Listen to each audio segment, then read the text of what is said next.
Y'all.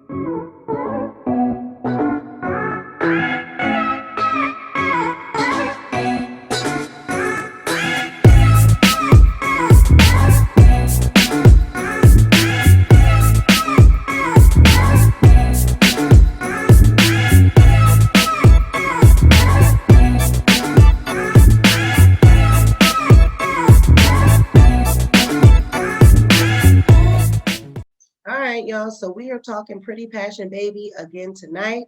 And I know when she sees that interview that Jay, the interviewer, did with Tasha K, I know she is going to be floored. I mean, this boy went on and talked about some pretty raunchy and disgusting things. Check out a few clips. Needless to say, like, you are showing your face, you are letting everybody know your name. You are out of LA and you had a very, very unique relationship with Miss Passion, who is the ex-mistress of T-Pain, the ex-mistress of Busta Rhymes.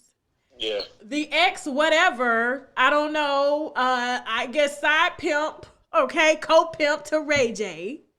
Okay, now she denies ever sleeping with Ray J. Okay. You said okay, like. I ain't gonna know. I know Ray J gave her the name Passion. That's what she told me. Oh, now how do you know Passion? Okay. Let's start with how y'all met first. I used to hang out with Passion. I ain't gonna cap. I ain't no capper. I ain't no fake. I keep it 1,000. I used to pay Passion to let me hang out with her. Oh. Because I know she's gonna spill all that. Where it was physical and. She was willing to. I ain't gonna cap. I've been into, I guess you could say pegging, which is pretty much when a woman fucks a guy with a strap on. Okay.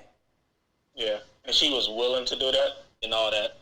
So she's into some shit.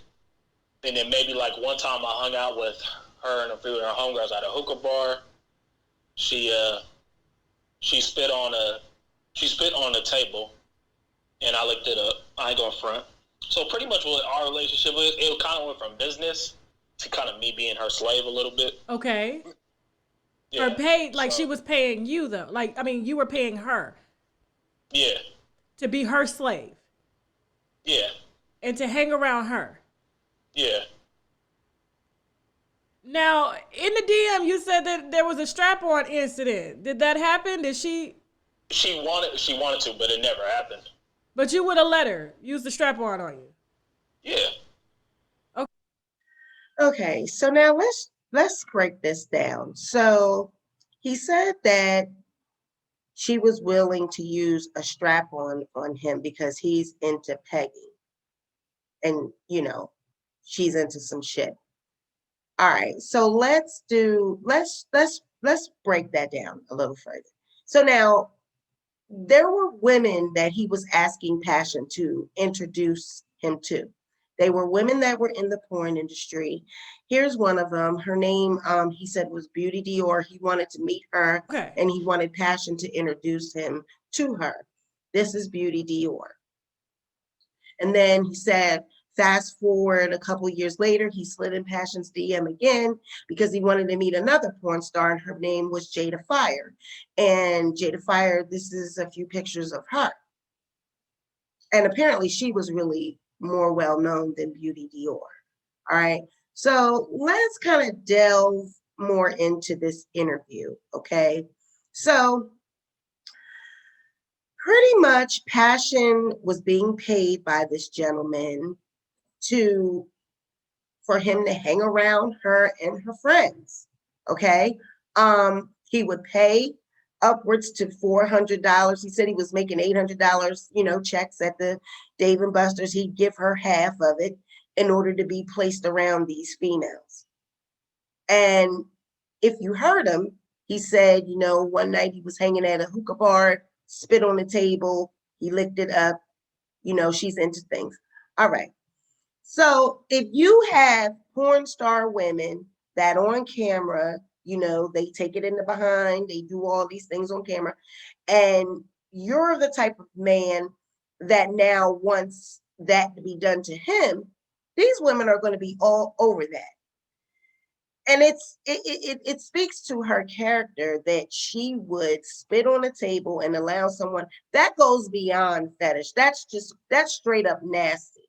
Now, I can see the putting the dildo on and doing that. We want to really be open-minded, because there are men, whether you want to believe it or not, out there are men that like that, and they're not gay, because like he goes on to say in the interview, the male G spot is in the anus up near the prostate, and that is true.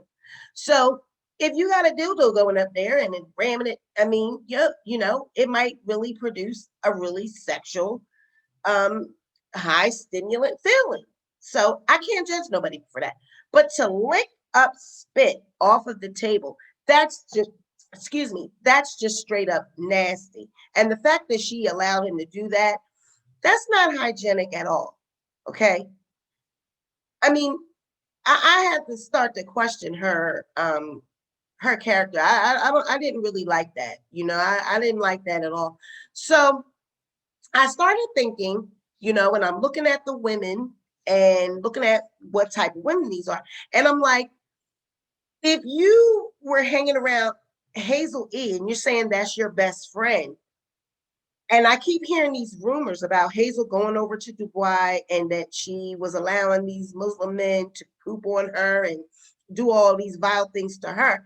Did you have her over there? Were you pimping her out? Were you getting half of the money? Were you guys over there together? I mean, what's really going on? Because learning all about you and learning about the sexual life that you've had and the type of stuff that you're into and the fact that she's your best friend, I have to start to question this. Like, maybe this shit is true about Hazel? Maybe it's true.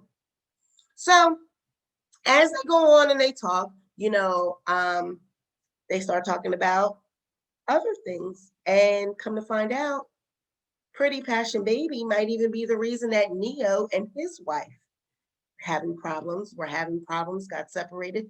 It's rumored that she was the cause of it. And, it's always been questionable that Neo might have liked to go other type of ways. And the fact that she is into this anal activity with men could have been possible that Neo was having her do that to him. Tasha even went into that. So there's a lot going on with Miss Pretty Passion Baby. It seems that she's all over Hollywood doing all types of things. I can't say that he came on and discredited her as a liar. It seems that everything that she's been saying is true. It's nasty as hell, but it's true. I mean, she's ex-mistress to T-Pain, ex-mistress to Busta Rhymes, maybe ex-mistress to Neo.